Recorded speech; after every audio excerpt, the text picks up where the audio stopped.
So, how do you see her message speaking specifically to the women in the church today? She loved Our Lady. I have an ambition, not time yet, but I hope and ambition to do a collection of her essays on Our Lady. Because in the 1960s, one of them that she wrote was called, I can't remember exactly, I'm paraphrasing here, but it was The Crisis in Marian Devotion. So one of the examples she has in Trusting the Church was a situation in a children's school where the children were told to bring their rosaries to church to school one day. And the reason for it was the children were then told, and they had the children put all their rosaries in a pile and burned them.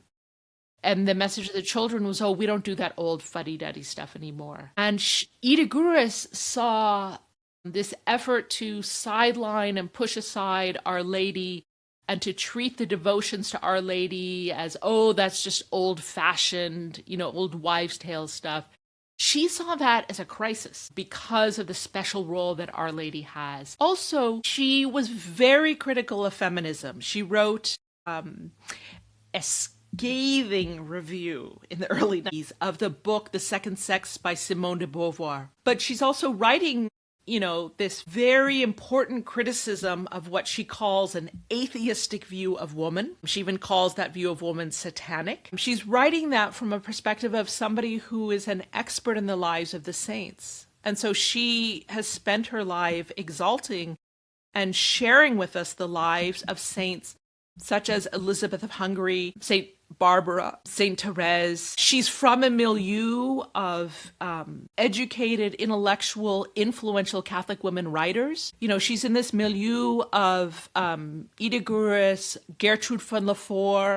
Also, you mentioned the introduction, I'm doing some work on Oda Schneider. She's not known yet, but she was a great woman, Catholic writer of the era. And I'm going to have some translations of her work coming out. And so this rejection of feminism is not something like we sometimes see today on social media of some very, very narrow stereotype of what a woman is.